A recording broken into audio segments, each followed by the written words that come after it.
Plus, you would have 40 new business customers paying monthly bills moving forward.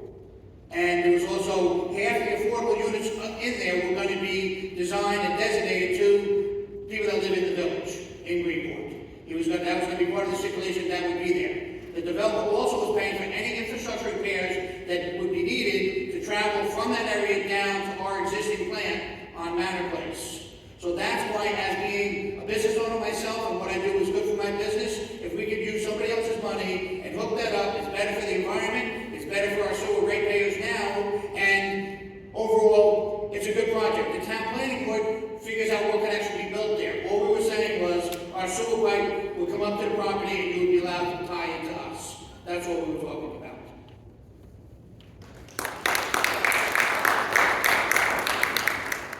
The sewer question will come up later, in case you had something else.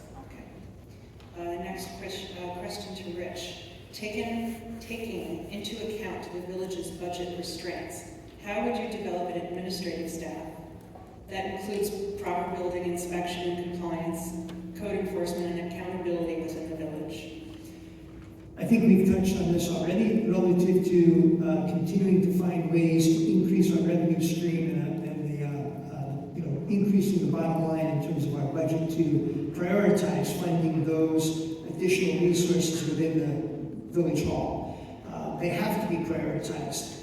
We have to reallocate whatever the funding may be and whatever our reserves may be to the extent that we can make sure that we have the appropriate staff and resources within the village to serve our community. If we're not doing that, then we're falling down and things are slipping between the cracks. So I would continue to pursue a hotel tax, generating revenue that would allow us to fund our code enforcement. I believe that there could be ways to create paid parking in certain areas that would also change the culture of what we see as there are plenty of signs around, but nobody enforces the parking code. There can be penalties imposed with regard to that. We could also develop additional parking and paid parking locations. So there's plenty of resources that we could avail ourselves to fund those needed jobs, in addition to grants, as well as leveraging developers who may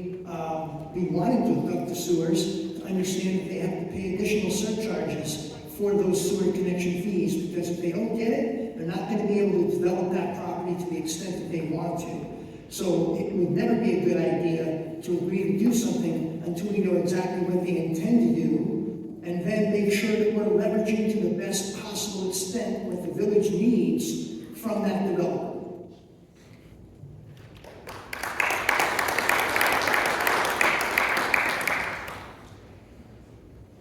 Same question. And if, I know we're talking about the sewer a little bit, and I just want to read it again. Given the village's budget restraints, how would you develop an administrative staff that includes proper building inspection, compliance, code enforcement, and accountability? Many times in my career, I found myself needing to take over an organization and do a top-down study of every bit of it. And that's exactly what I would do if I were elected into office of mayor. I would work with the trustees and the treasurer, and we would immediately take a look at every single line item within the village budget. We would take a look at every line item that generates revenue, as I said earlier, things like docking fees for all the fancy boats that are out there during the summer. We should be charging something that is more appropriate than what it is right now. We should also be taking a look at items like charging more for sewage if we extend it to developments outside of the village. We should be doing the same thing for parking for tourists during the summer. I believe locals and people like me who live here, we should be able to go to the grocery store and park. We should have a village sticker to park with our neighborhood without issue. But I see no problems charging tourists to park their car down front of Main Street in the peak of summertime business. At the same time, we also need to take a look at salaries and the equitable division of duties within the village. Our village clerk received a 40% raise from 2018 to 2022. She's making over $100,000 a year. Our village manager makes over $200,000 a year. I think there are things that we need to look at and how the duties are laid out between each one of these people to make sure that we have a proper staff to get things done. We need a building inspector, we need code inspectors, And these things can be done by generating more revenues for the village, as well as enforcing existing laws that are on the books and penalizing people who don't uphold them.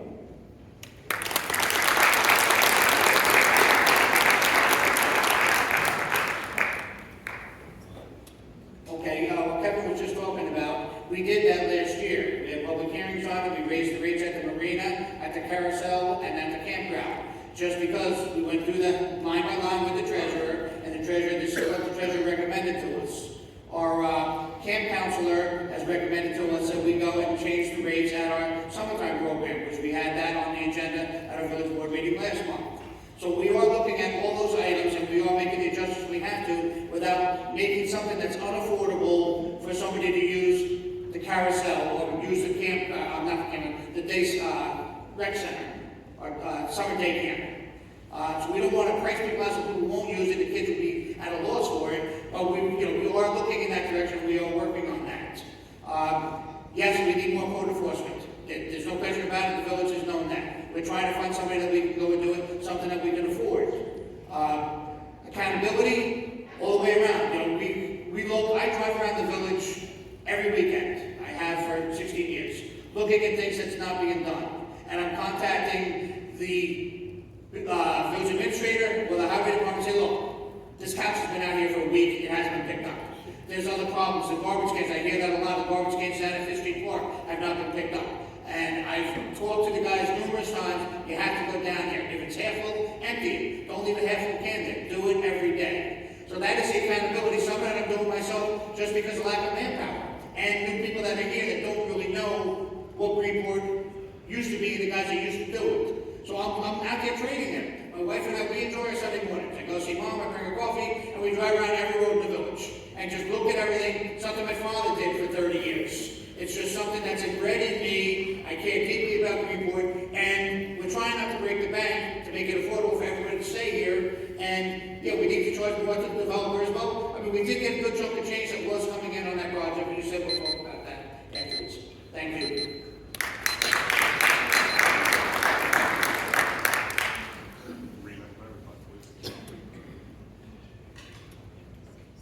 The carousel does not need a price increase, but what we do need is to take care of things that are not generating revenue, like the ice rink that has been sitting out there with no ice on it.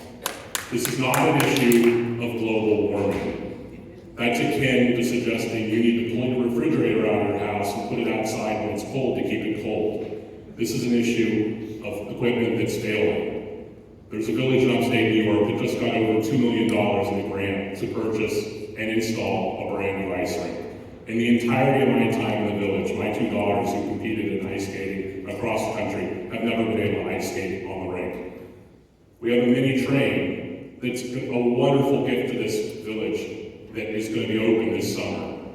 I grew up just outside of what's now Silicon Valley and had a train very similar. It was the Wildcat Railroad, opened 3 years before I was born. And my entire childhood, with my sister, my cousins, we all ran that little train. And I'm looking forward to the mayor being able to ride it with his grandkids as well. But we need a plan on what the economics are of running this train. One of our trustees last month suggested we needed to put a plan together of what the budget was, what the staffing needs were, and how much revenue was going to generate. That was turned down. We can't keep kicking the can down the road.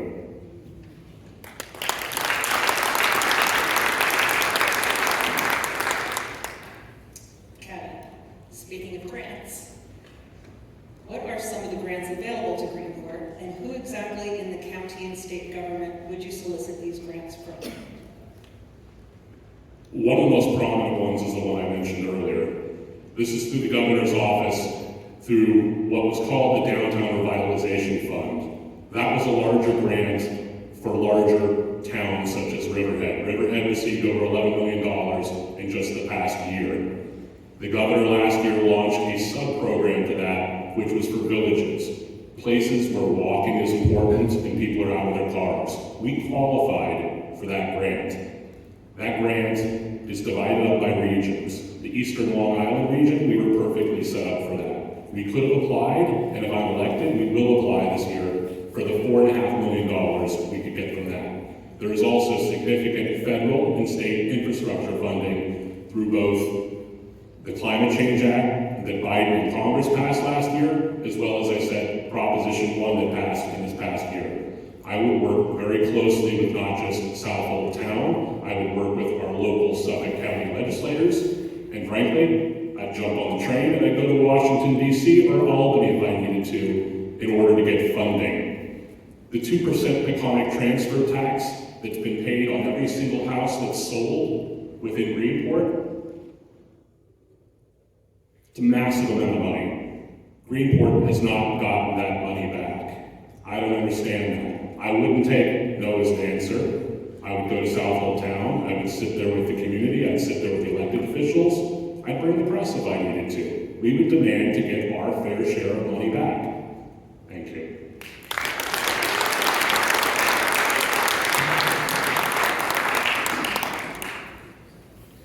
Okay. Got it now? Yeah, okay. The village has been very successful in the past 8 years getting grants. We had gotten grants for repaving Main Street, for doing Moore's Lane. All the work that was just recently done around the firehouse, 3rd Street Park, was done with a grant. We have a grant. Equipment is ordered now for new playground equipment at 5th Street Park. We paved 76% of the roads in the past 8 years in the village, and we used over half that money came from grant money that we had gotten to do that. We did $2.2 million in curbs and sidewalks in the past 8 years. That was done with grant money. We used some money, we bonded for some of that, but our bonding went from, in 2015, we had $1.1 million in bonds. As of this year, we have $700,000 in bonds in the general fund. So we're doing the work, keeping taxes low, and using grant money to pay for the repairs and paying down the debt, which is all very positive things that helps the well-being of the village moving forward. The 2% tax, myself and Paul Powers, actually the whole village board, last June 4th, went to the town board with a joint meeting between the two boards, with reporters and everybody there, asking for the 2% money. That was my 5th time I had been there before then with a project to help pay for the upgrade of the sewer treatment plant, the pump station on 3rd Street, which connects to the sewer treatment plant. It falls within the 20% of the money that can be used for water quality projects by the new state law that was passed 6 years ago. We got stonewalled by the town. I've said this over the past several years, numerous times in meetings. We got stonewalled by that, and legally we can't just say you have to get that money back. As of last year, when we had that meeting, the village new home buyers had paid in over $1.2 million into that fund, and none of that money has been spent in Greenport. Because they're using it to buy open land in Manitowoc, Cutchogue, and Southold, and they're not investing that money back in Greenport. We have no open land for them to reserve. So that's why we tried to get the money, which is qualified under the law, to use that for the water quality improvement on the pump station. Project was $1.5 million. We asked for $750,000, which was still $500,000 less than the home buyers in Greenport had paid into the fund. And we were told no by the town board.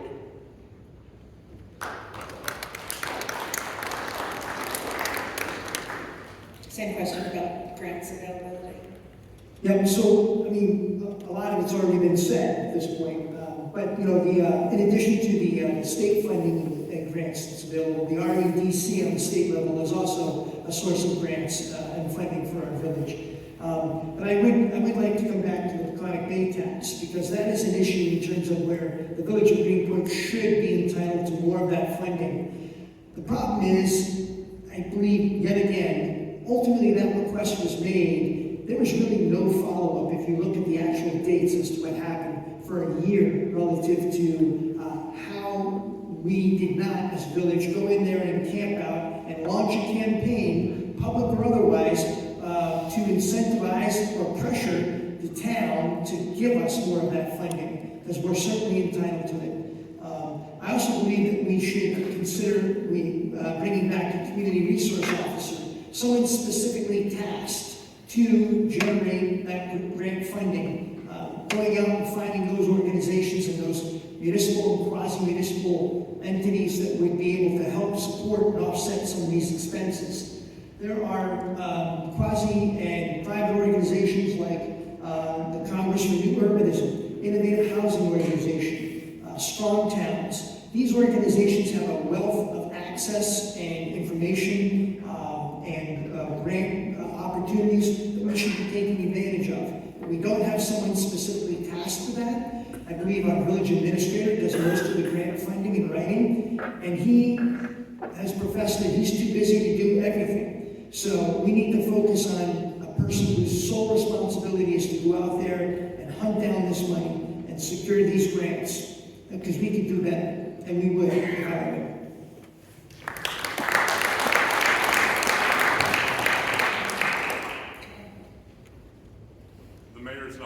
The mayor's not wrong when he talks about some of these grants that were received for streets and sidewalks.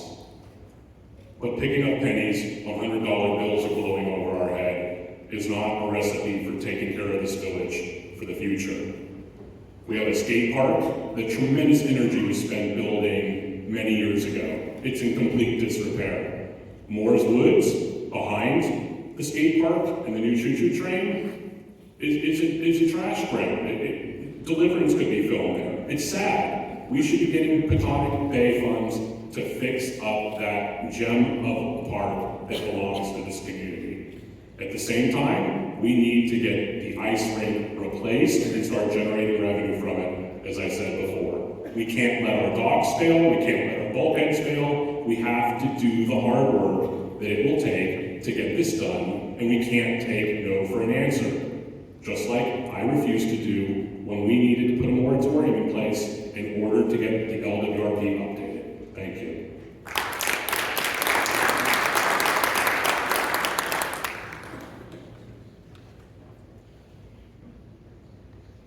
George, I'm going to bring up housing in the next question, but before I do, I would like to hear your thoughts on how the 123 Sterling Avenue project was handled. It's a conditional use development that was to include commercial space and additional affordable housing units. However, the building remains empty. Is there anything you learned from this negotiation or would make you evaluate how to navigate a similar situation in the future? Okay, I was not on the board when that project and settlement was done. It was an agreement between the planning board, the zoning board, the village board, the developer, and the neighborhood group. And they came up with a plan at that time in 2007 to move the project forward and stop the lawsuits that were going back and forth. Currently, they were allowed to do certain things and had to follow stipulation by the book. Right now, the property is all done. The developer who had it sold it to somebody else. And the new people that have bought it have come to us and say, can we make them rentals instead of buying them? Because when interest rates went up and the market went down, everybody was like, well, nobody was buying them. So the new developers have the property, I should call developers, the new real estate agents have the property, the new investors that bought it, and they can't sell any of them. There are the 5 affordable condo units that are for sale, but they said that we can't sell them unless we sell the other units because they're below market rate. And this is where that project is at right now. That's why it's empty, that's why it's sold. I wish interest rates didn't go up and everybody back out from buying it, but that's not something that the village could control. I don't think our waterfront is very dear and dear to all of us. On Central Avenue where I lived as a kid, we used to go down there and play, do snapper fishing at the channel, and we did all that. When those condos went in, that broke my heart. But I wasn't involved in that process. 123 Sterling, I mean, as a vacant piece of land, everybody had a great view. But it used to be a 3-story building that was there. It was an oyster factory. And that was there then. The new building, it doesn't always fit the neighborhood, but it's a lot better than what it looked like before the cement buildings are falling down and crumbling. So I would not see any of the 4 parcels that are left on the waterfront. Hopefully none of them ever can become condos. And actually some of the stuff is conditional uses, but a lot of stuff is already outlawed. So planning and zoning right now can just say no if somebody went to those properties and said, I want to do this, and say, no, that's not allowed. And planning board could say no on that project. Thank you. Thoughts on that? Yep. I think for me, the long and short of it is that the agreement that was cut, ultimately by the planning board or negotiated, whatever it may have been, ultimately there was a miss there as well, because the village should have been more involved in requiring the fact that, the developer and or the current real estate entity that owns that building, my understanding is they've sold 6 of the 12 units. They're listed for $1.2 million for these units. The agreements ultimately landed where that development was able to proceed to that point that had certain requirements for access of the public to the waterfront and so forth. Somebody did not do their job in terms of making sure that those agreements were buttoned up and tight, to make sure that they couldn't just simply sit on this property, let those units go fallow, and not make sure that they're filled with village residents who need places to live. So to me, it was a miss not to be involved in that process. Ultimately, if any development like that were to happen, if I were sitting as mayor, I would make sure that I understood exactly what the expectation was and what the requirements would be and what the obligations would have to be, and I would make sure that they were enforced swiftly.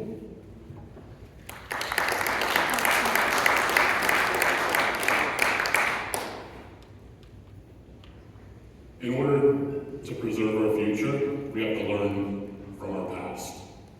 123 Sterling was a gross mistake in so many different ways. The wool was pulled over our eyes, there was a little bit of shell game with things, and it's a very unfortunate situation. It's sitting there. That is sitting there empty, and none of the supposed affordable housing was built there. We now have the same developer asking for sewage for the corner of the blinking light for a commercial project masquerading as affordable housing. I don't understand why in the middle of a moratorium where we are not doing any commercial projects within the village of large scale or extending sewage to anybody, we would do it to somebody outside the village who's showed us there might be problems. Let's wait for South Old Town to do the work that they need to do and bring it back to us as a viable project before we consider selling any sewage rights there. Thank you.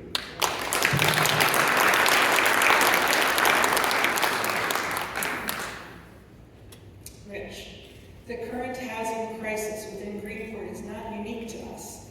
However, it has had a significant impact on our community. There is a severe lack of inventory, much less anything that would be considered affordable. It affects businesses' staffing needs and keeps the village from maintaining and growing a year-round community. What plans do you have for creating housing opportunities? I think the focus has to be to understand that we only have so much space and so many structures within our village limits. There are plenty of innovative approaches and ideas that can be taken, I mentioned before, from the Innovative Housing Organization and Strong Towns. There are ways to create housing, affordable housing, and shared housing that ultimately could help address some of that shortfall. I think also there could be incentives that we could provide to create additional apartments specifically designed for local residents and first responders above the stores that are located on Main Street. I think we could create a program by which if we could have a developer who wants to do something somewhere in the town, they would have to make sure that they are underwriting and funding that type of additional housing so that we can supply the inventory that needs to be supplied. We have, as I say, a lot of the Airbnbs that are in the village that ultimately are businesses. We should make sure that we appropriately tax them to generate that additional revenue source to help offset those costs, in addition to securing grants and outside funding to make sure that those apartments get built. I think a lot of that can be done with I think it also should be done in conjunction with South Old Town. Because just to say that we need reasonably priced housing within the village of Greenport is not enough. We should make sure that we're engaged with and supporting potential programs in South Old Town that will allow opportunity for local residents and workers to be able to afford housing even somewhere close by, maybe not necessarily in the village. But I think it can be a structure by which if we set a kind of a wartime effort goal to achieve a certain amount of housing, we can make it happen.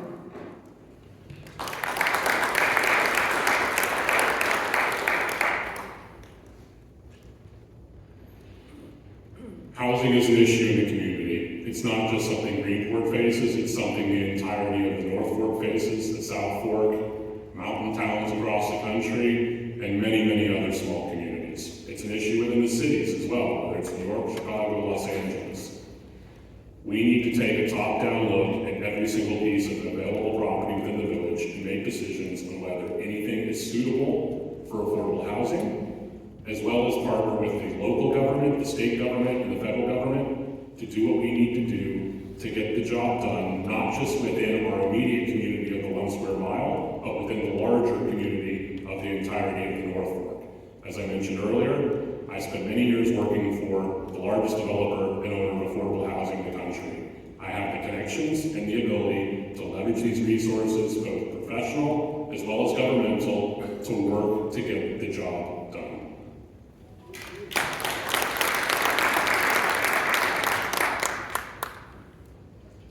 Okay, right now, is that on? That's it, okay, good. We had a project we were working on called accessory dwelling units in our R2 zone in the village, which comprises of about 70% of the residential properties. And it's called accessory dwelling units because a person that's living in a big house in the front and didn't need 10 rooms anymore, they could put an apartment above their garage and put a small building in the back. That way they could stay on their own property and rent out the front to make stuff available for larger families.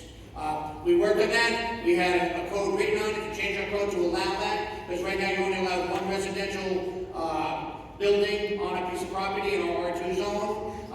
It never got out of committee. We never got a consensus between the board with a difference of opinions of how to go about trying to solve this crisis, where we were going with it. We had 6 different versions of it, and we never had a consensus amongst the board of what to do with that. That's why with the bigger group now working on the code, with different opinions and everything else, that with more people working on it, maybe we can get some kind of consensus that we can use as a code to allow these units so people can age out in their home, but they don't need an 8-bedroom house. They can go in the garage apartment. And then 2 families can live in that because you're allowed 2 families in a house.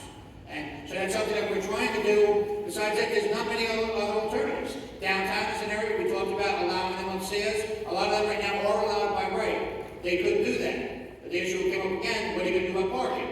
And when we talked about this at the village board, they said, if you put a family in there, where are they going to play? There's no grass, there's no nothing for the kids to play on. And everybody said, well, that's not a good idea. You know, you're going to put 6 people in an apartment upstairs, but then the kids can't get out there. There's no place to put their bicycles, they can't play on the grass, and there's no place to park the cars. So that's some of the roadblocks that everybody's going to moving forward is going to have to try to tackle those issues of how you're going to sell this to people that want to be there, but what are they going to do as a family living down there?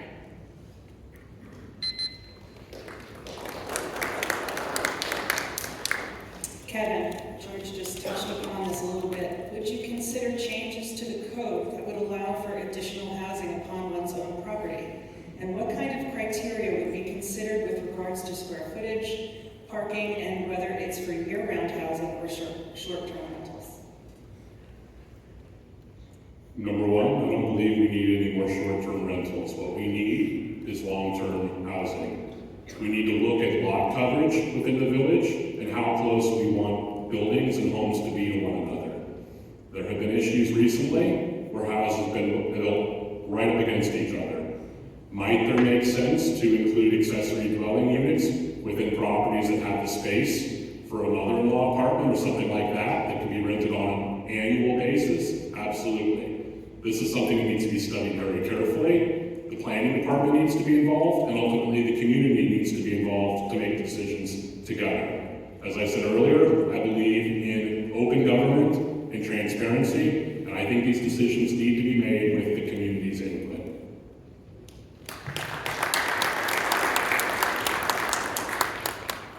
George, you've already spoken about it. Do you want to add to that?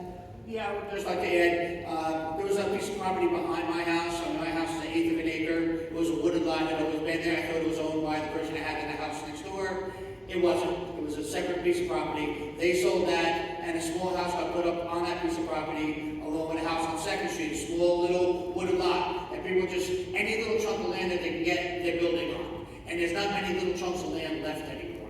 That's the biggest issue. The only way to compromise and do something is to go up. Because we don't have any more real estate, and like Liz and I thought they would never build something on, something's built on it now. And that's just the way it's changed over the past 5 years, with people buying whatever they can just to get into Greenport because it's such a beautiful place to live.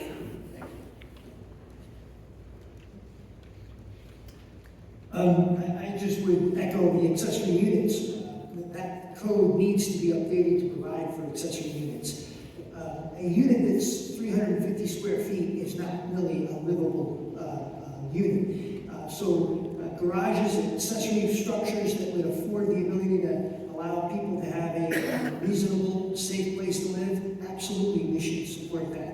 There are examples throughout the village where people have applied for these opportunities. The code is not consistent, and the determinations are all over the place. We need to finalize and formalize and standardize essentially what those codes should be to allow that to happen. There's also been, and were many years ago, boarding houses that ultimately allowed multiple dwelling units in one structure. The village of Greenport had many of those at one point. We need to figure out ways to afford people who work here, who want to stay here, our first responders, how to be able to live here and be able to afford to live here. So we need to continue to work with the planning department, the zoning board, and our comprehensive structure in finalizing the code changes to make that happen.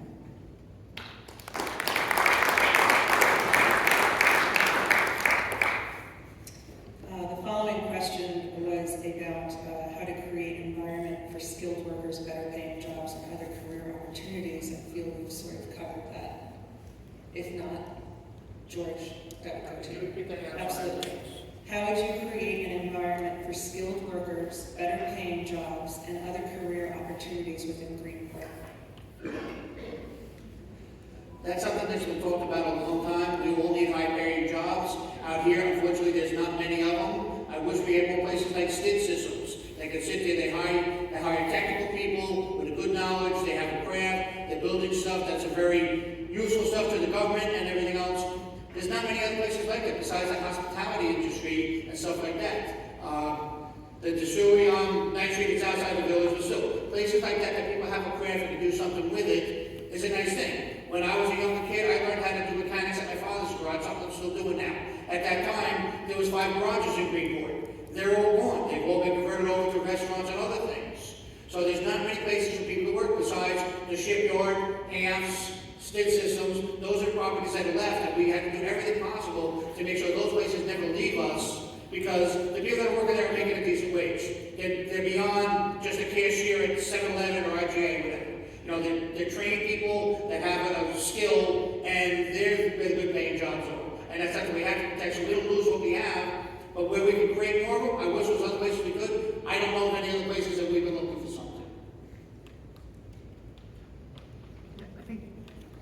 I think just quite simply, it's like the ability to encourage those places. And I've spoken to Walter Guzeri, the owner of STID, and his senior staff. They actually have had people get to the point of the interview process to come down and work at that location and then look around for a place to live. It all comes back to housing. Housing is at the top of the pyramid in terms of the problem that ultimately supports everything else we want to do. If we want to invest in job opportunity that is a better paying, higher skilled, longer term craft job, we need to make sure that there are going to be places for these people to live. I think a part of a working waterfront, when we all envision what a working waterfront should be, I envision it as being a place where not only would we have the craftspeople that are doing the boat building and the marine work that we see presently, but also encouraging that opportunity to create educational-based opportunities at that working waterfront. Consider figuring out how to house those students and the next generation of people that we want to stay in the area and work those marine jobs and aquaculture jobs. We have to figure out ways to find places for these people to be able to live so that they can get past the point of the training and the skill so that they can then have a pathway to be able to put roots down here and start families.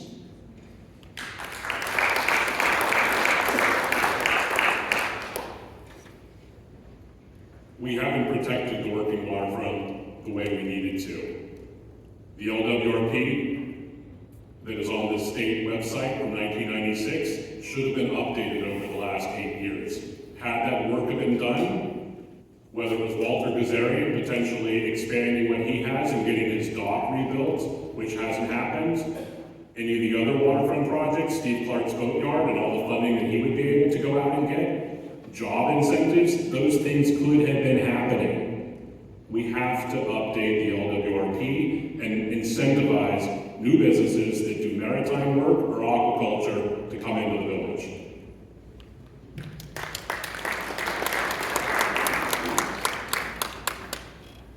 Rich, given your years of experience as the BID president, how would you go about bringing the business and residential community together when it's clear the divide still exists?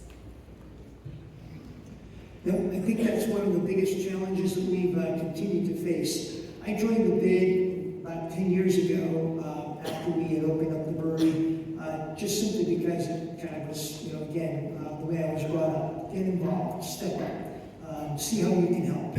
I think the divide and the tension between the business district and the residents falls mostly on the fact that the residents don't feel respected by the businesses. I think there can be a lot of instances where that may be true.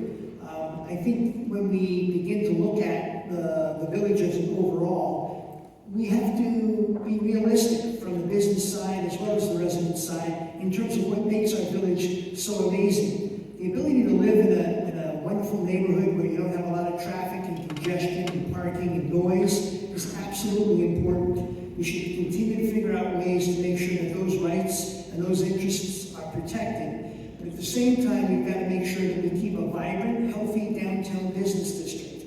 So we have to figure out ways to incentivize locally family-owned businesses that understand a way to have a path towards success and not necessarily be subject to extreme or exorbitant rents that make it impossible for them to operate. We have to make sure that we support the business district and the downtown corridor in ways that allow people to move around more freely. I want to figure out ways to create a better walking village with walking sheds and bicycle sheds in terms of connecting our village to Southwold and beyond. I would like to pursue a way to create a bike path from the Greenport village to Southwold town.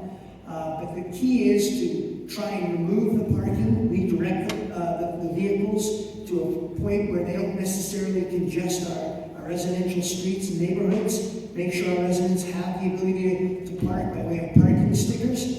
But work on making sure that we can continue to work together towards a common goal.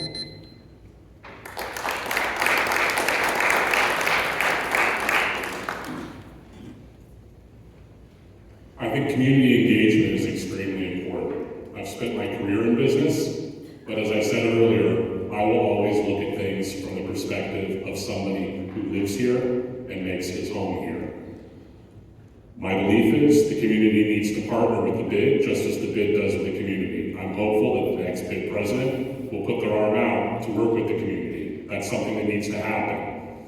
We talk about empty spaces. The biggest empty space right now is the old sweet indulgences, as I said earlier. I picked up the phone. I called the developer who owns the Harborfront Hotel in Soundview and said, you need to do something. You're not engaging with the community. Why have you kept this open and empty for a year and a half?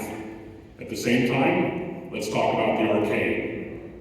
What has the village or the BID done in the past 10 years, or however many years it's been sitting there empty? It's the talk of everybody in the village. If I'm elected, I will make certain that the board and the trustees immediately do what we have to enact a tax on somebody who keeps their space empty and doesn't make an effort to either rent it or clean it up. Number two, any empty space will also be required to make certain that their windows are decorated beautifully. I partner with the Greenport School and the art program here to have the students doing things to beautify the windows. That would be a code requirement of an empty business sitting there, whether it's the arcade or sweet indulgences. It's time to clean up the streets, hold people accountable, and get things done.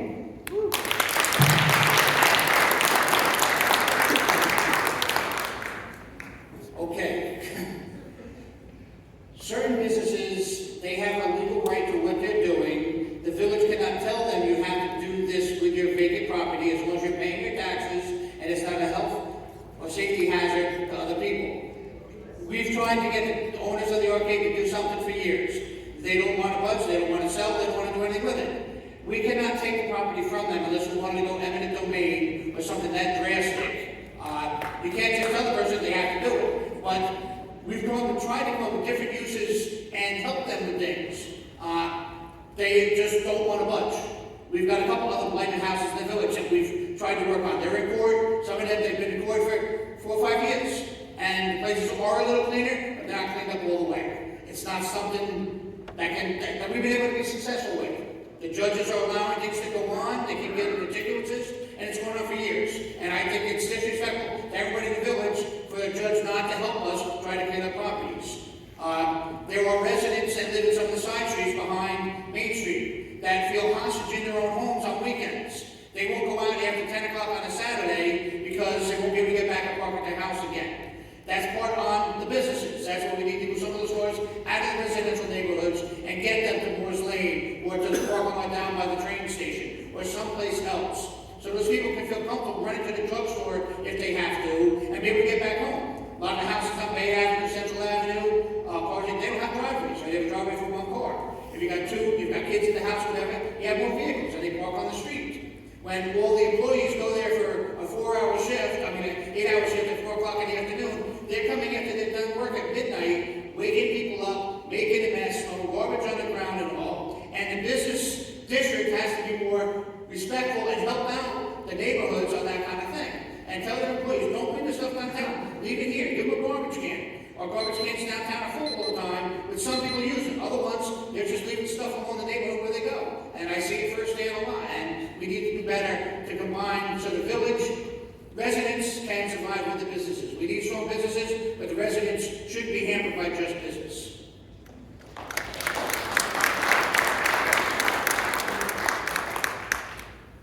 Kevin, what actions would you take to create and maintain a cooperative and reciprocal relationship with our surrounding municipalities that would elevate a prosperous vision that benefits us all? I've already been doing it as a community member. I've gotten to meet a number of people who work in Southfield town government and have spent time with them and work with them as a community member. I have relationships at the state and the national level as well, and I believe in always extending an arm, picking up the phone, going to lunch, and trying to solve problems together. Instead of this back and forth between Sag Harbor and Greenport on the jitney, I'd pick up the phone and I'd ask the mayor of Sag Harbor to come over, or I'd go over there and say, let's sit down and talk about this. What makes sense? I'd get the community involved. I'd hold a joint meeting. These are things that need to be happening. We can't simply roll over the second somebody doesn't want to engage with us. You gotta try again. Thank you.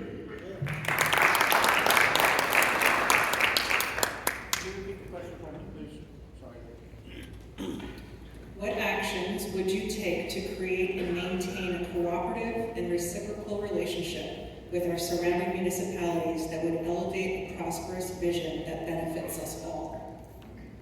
Okay, right now we have a program with Southfield Town with their pump out boat that's being used. They actually got a brand new pump out boat, and Greenport helped them get that by using more population and the marinas and our waterfront for them to get the pump out boat. We've tried to work on that.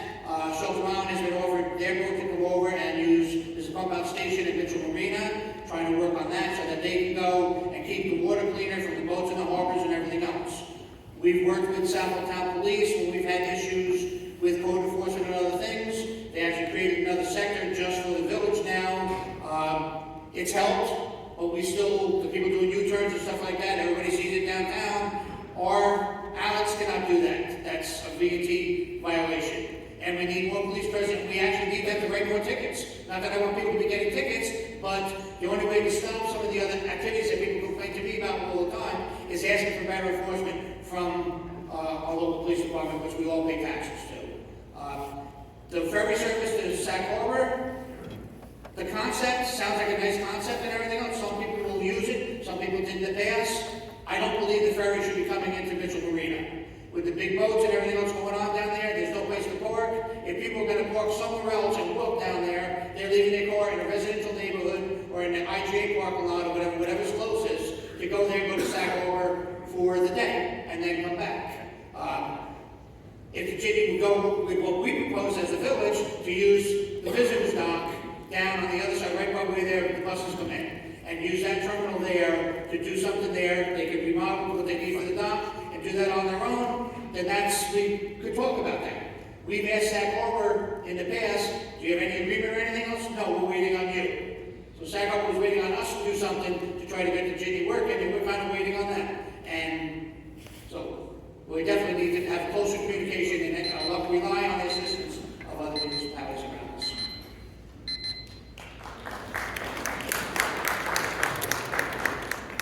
I actually haven't been in the community about 34 years. I actually personally know Anthony Palumbo, Fred Thiel, Al Krupski, have good relationships and friendships with all of these fellows, and they're good people, and have the ability to pick up the phone and get them on the cell phone and talk about what needs that we might have. That's an important component to make sure that in the intermunicipal type of relationship, we have to make sure we continue to build those bonds and that level of communication. I know everybody on the Southwold Town board. I think the village did conduct one session this past year where they actually had a joint session, and that's something that needs to happen regularly, because only through that type of communication and engagement can we appreciate and understand each other's needs, concerns, and wants. And that level of communication is what's going to serve our interest, where we don't let things slide for a year or longer with no results. So if I were elected, I absolutely would employ all of those avenues, all the way up to the state level, ESD, people in Albany as well, that we could get results that we need, priorities could be addressed, and we can make things happen for certain.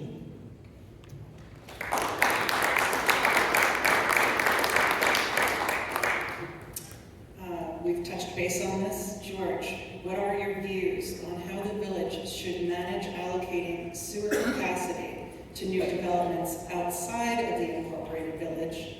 Do you think the village should consider potential future development within the village, including housing development, and allocating sewer capacity to developments outside the village? Okay, something that I had already talked about.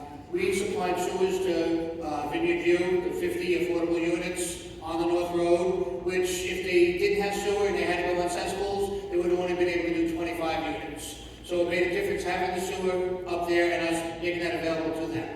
In our sewer plant, we're running about just under 60% capacity. So with the upgrade that was completed several years ago, and everything was done to reduce nitrogen, but also to upgrade the capacity of the plant, there's more than enough capacity for now. We're just over halfway. So there's plenty of room for any additional development and all. I'm not pro-development per se, but something we can do for more affordable housing. If you're going to try to do a complex and it's going to be along cesspools, you're limiting the amount of stuff that you can do. Cesspools is a commodity, the sewer is a commodity to us, and we are in the business to try to promote that. And if it's a viable project, I think we should be using that. We need to keep at least 25% of capacity for anything future in the village, but as we said, most of the village is built out. To do an apartment above one of the stores, you're talking a minimal amount of usage for a family of 3 that's going to be up there for, living there full time. So we do have the capacity, and certain development, if it's all approved and everything else, it's upfront money that we get, plus we get customers for life, and that's how we help pay for upgrades and something needs to be done. Plus paying down the debt from the last upgrade we did, money we got from Mechanic Landing definitely helped us as an outside connection, but they're one of the biggest employers on the North Fork now, and as a place for elderly people to live, and they get the companionship that they need, and a lot of that was because of what we had available to offer them, and it's better for the environment up there on the sound, but also it creates hundreds of jobs, and it was good overall for everybody, in my opinion.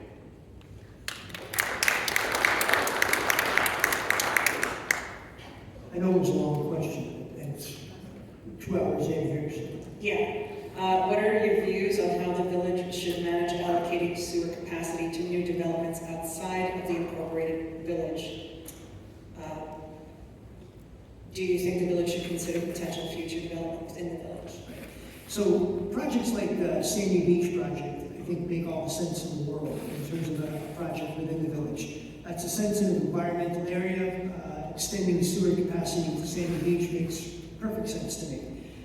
I think that the thing is, it's such an incredibly valuable asset that we have as being a village with a sewer system. We really need to make sure that we're incredibly prudent about offering that to any type of development outside the village. As I said before, I think the most important thing we need to consider is leveraging to the absolute ultimate point that we possibly can the benefit of what we want in exchange for that service.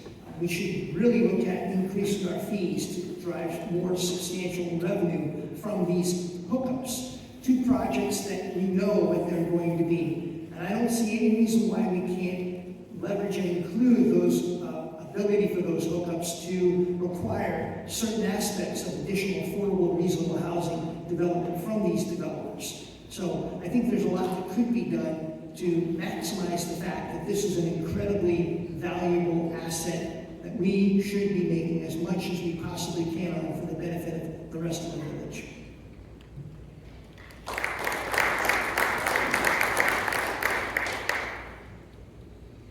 I don't believe in shooting from the hip to make decisions when something needs to be studied carefully.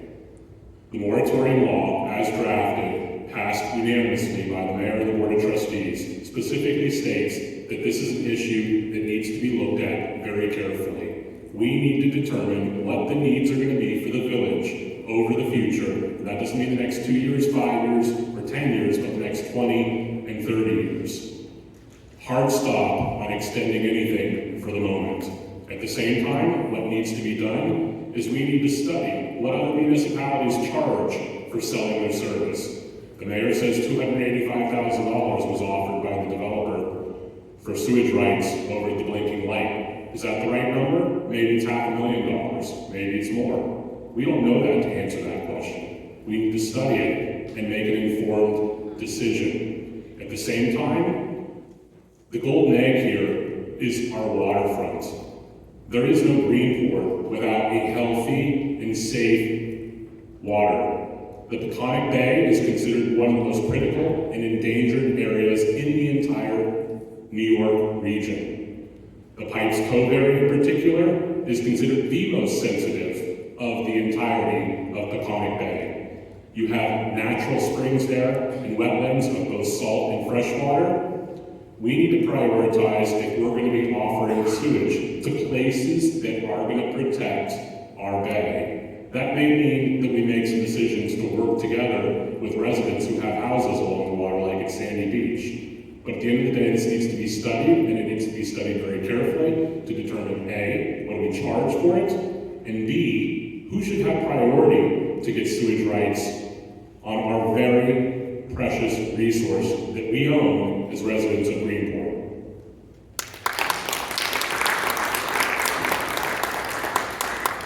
We're about 2 hours in. I have 2 more questions, and I want to leave time for audience participation, so we could get through these last 2 quickly. The password is parking. A decades-old problem. What are your thoughts and ideas to improve the situation, and would it involve technology? We've kind of touched on this before, but I think that there could be much improvement with the way that vehicles enter our village. We could create traffic patterns with additional clear signage that allows people to understand that they don't have to meander through our residential streets or our neighborhoods in order to look for parking. If we made more clear, more certain the signage that directed those people over to the Jitney parking lot, to potentially setting up off-site parking at Moore's Lane. I would encourage and support creating a free shuttle that would run back and forth to keep people out. But I would also employ technology that would be like a park mobile system, something that allows people to park, register their car, pay the particular parking fee, have the ability to extend it for a reasonable period of time, not all day. We need to direct our employees that work in our local businesses to be able to park outside the village. I think Claudio's at one point was trying to set up that process where their employees would park down at the high school. Actually, they rented 100 spots out here. So we need to continue to find ways and look at the innovative technologies that would support that process. People talk about a parking garage. Nobody necessarily wants to see a parking garage anywhere in the village. But we need to make sure that we're designating those areas where people that are traveling in from the village can park and park easily, but also make sure that we prioritize that our village residents have free parking stickers and that they are designated areas that have severe fines imposed if they were to park in a residential zone and instead of an area that's designated for out-of-town visitors or tourists.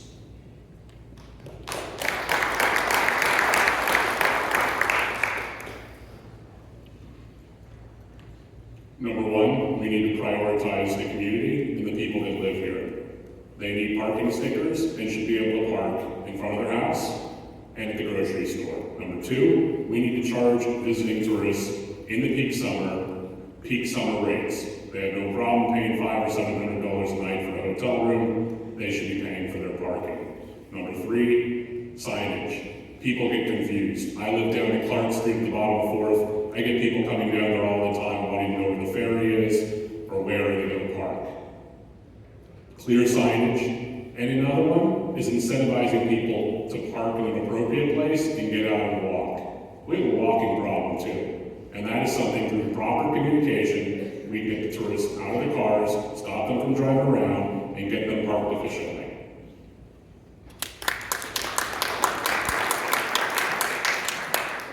Okay, we've had toll ships here, we have Maritime Festival, we have a lot of things go on. And we always try to say, park on Moore's Lane, we put signs up there, park at the high school. We've asked people to do that. Most people by nature want their car close by to them when they're going downtown and doing stuff. We need to break the culture of that and have people carpool and do this stuff and use places that are clean and accessible to do that. Several years ago, we talked about a process, but we haven't gotten approved by the DEC for Munsell Trail. It's a wide road that connects Moore's Lane with 3rd Street, or North Street, down to 3rd Street. And being able to park there. We have Channy Allen, everybody knows Channy, and she brought that up to me at a meeting. Saying, why can't you park cars on one side of that? Along that road, you can probably fit 100 cars parked there. We've talked to the DEC about it. We have not gotten anything approved for it yet, because it's partially wetlands, a lot of it isn't. The south side that's along the school property is not as much wetlands, and if we can get 50 cars to park up there, people could walk down 3rd Street, get right into town. It's a couple blocks. It's no longer that they work park for Maritime Festival when they park up by my house, and they're in the hospital parking lot. So it's not that much farther. So we can go and lobby and try to get the DEC to allow us to use part of that land that we own right there and make a parking area up there. I think that would help the parking area. And more carpooling and trolleys, people coming in by group. A bus for widows. I know in Shelter Island with all the ferry traffic, Shelter Island School got a van from the town and used their seniors van. So people could walk onto the ferry, they'll pick up 8 people at a time and bring them up to the school. The teachers were late for work every day. So we had a couple vans that could do that. One of the taxi companies would run a van in and out every hour or something like that with people parking elsewhere. It'd be a new business for somebody, and hopefully that would work and alleviate some of the downtown parking.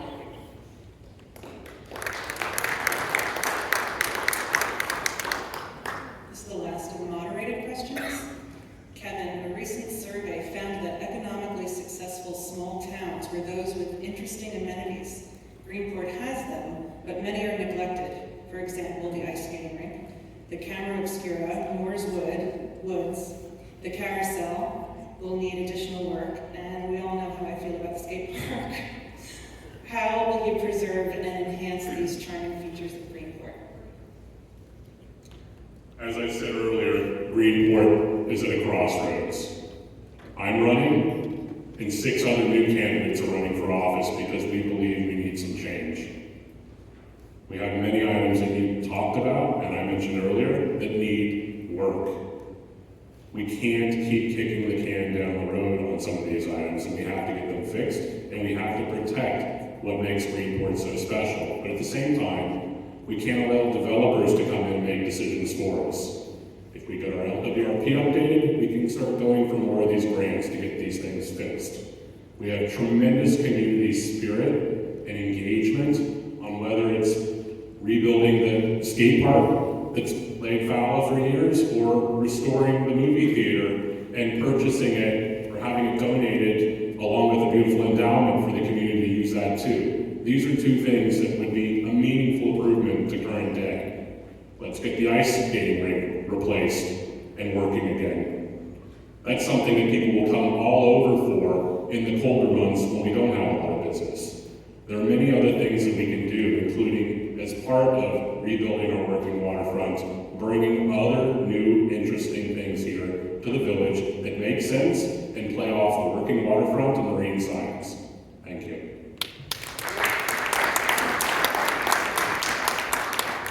Okay, the village needs to do a better job on some of the projects that we have, some of the parks that we have.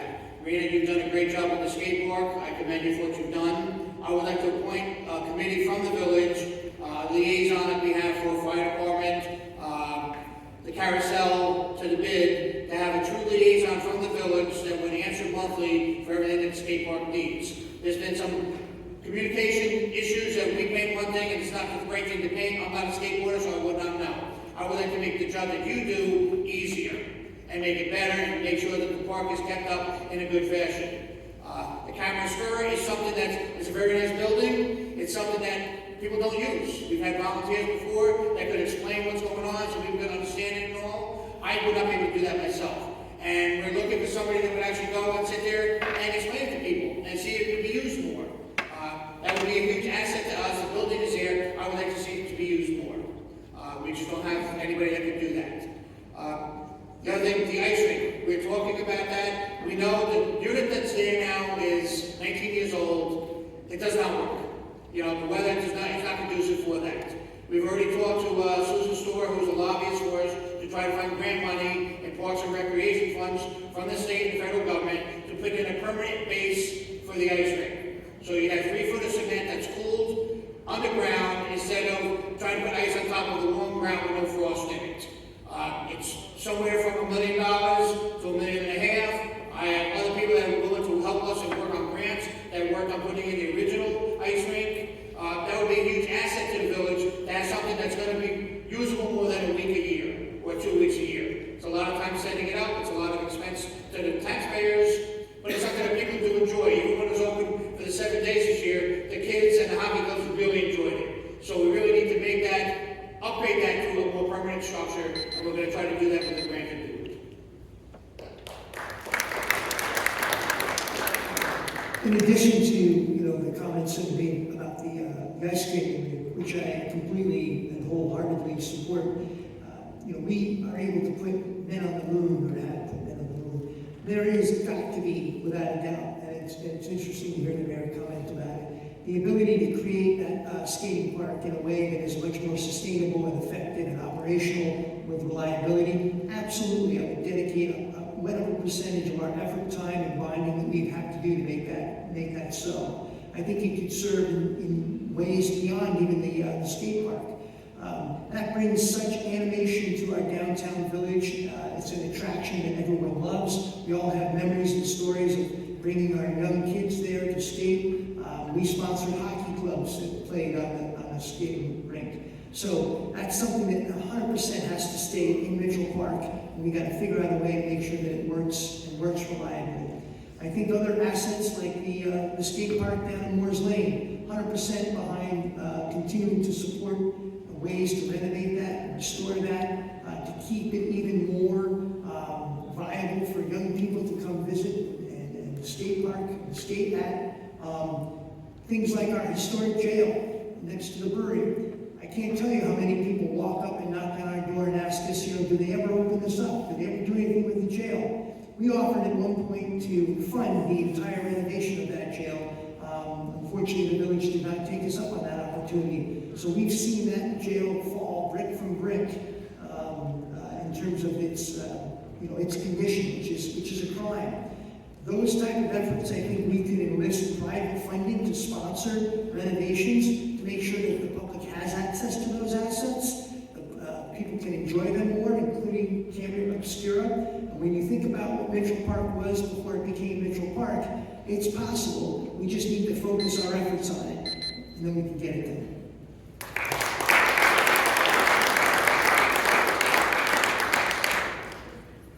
You'll each have a minute for a closing statement, and we'll start with George. I just want to thank everybody for coming here tonight. It's good seeing everybody around. It's good answering questions. It's good having an open debate with everybody. Make sure you show up and vote on the 21st. That's the most important thing about all of this. Everybody needs to show up and vote. You make your choices. Best man wins. The village will move forward.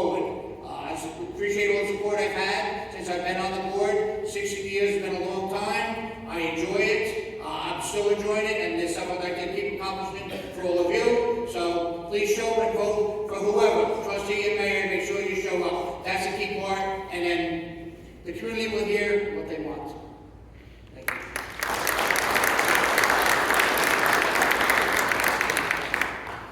I too thank everybody for turning out. This process, I've never run for an elected office before, so this process has been truly enlightening. Certainly we are, I think, all aware of the difficulties we've had to get to this point, and hoping that it resolves in a way that allows the rest of all of the challenger candidates to be considered in a fair and open way. But I too would also say that it's important that everyone turn out. I think there's roughly 900 to 1,000 voters in the village of Greenport, so hopefully we have a strong turnout in voting. I would just say that, I've been here again 34 years in this community. I'm trying to check all the boxes in terms of what people are concerned with me. I think if you look at my record and you understand the level of my community involvement, you should be able to see that I have no ulterior motive here. I don't really even need to honestly say that I would take a salary. I just really want to make sure that the village is transparent, and works well, and serves our community to its best possible extent. Thank you.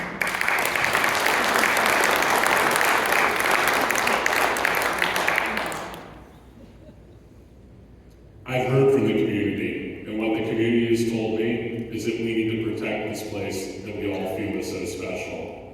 As part of protecting it, we need a fresh start. Leadership starts at the top, and if you're going to get things done, you need to lead, and you need to put a plan in place. We have a devoted group of trustees who are currently in office, and we will likely have 2 more potentially this coming year, or potentially 1 if 1 is re-elected. We also find ourselves at a crossroads as it relates to the election. Many of you may have heard that 7 of us, were disenfranchised. I want you to know that I have a plan for that too.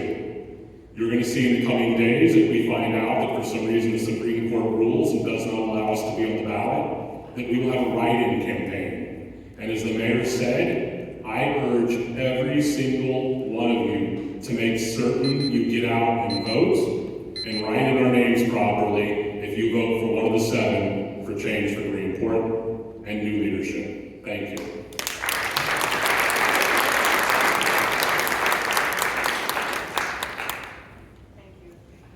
Thank you, all 3 of you, and we appreciate the time that you've given all of us. I want to open up the floor to the audience for questions. I do want to clarify one that came across my table. George, you had mentioned that you were having difficulty getting the 2% the transfer tax back to us. Kevin, you then suggested that you would demand it. And how exactly would you get that back for us? I would engage with the town of Southwold, and I would spend the time, energy, and effort together with the elected officials there and our elected officials here, and I would also bring the community into it if we needed to. I don't believe in taking no for an answer when something is ours because we have paid into it. Thank you. We have a podium up here for anyone who would like to ask any of the candidates a question. Please keep from personal attacks, and please keep it to any subjects we haven't already discussed. And as I mentioned as we started this evening, we do have a second debate. Anything that could possibly be held to that second time, please consider that. I know it's been a long night, but the mic is open for anyone who wants it. Thank you.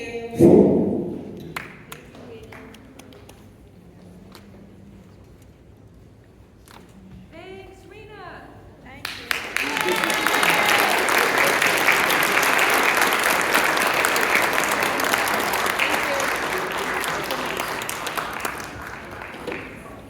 That's it. Thank you, everyone.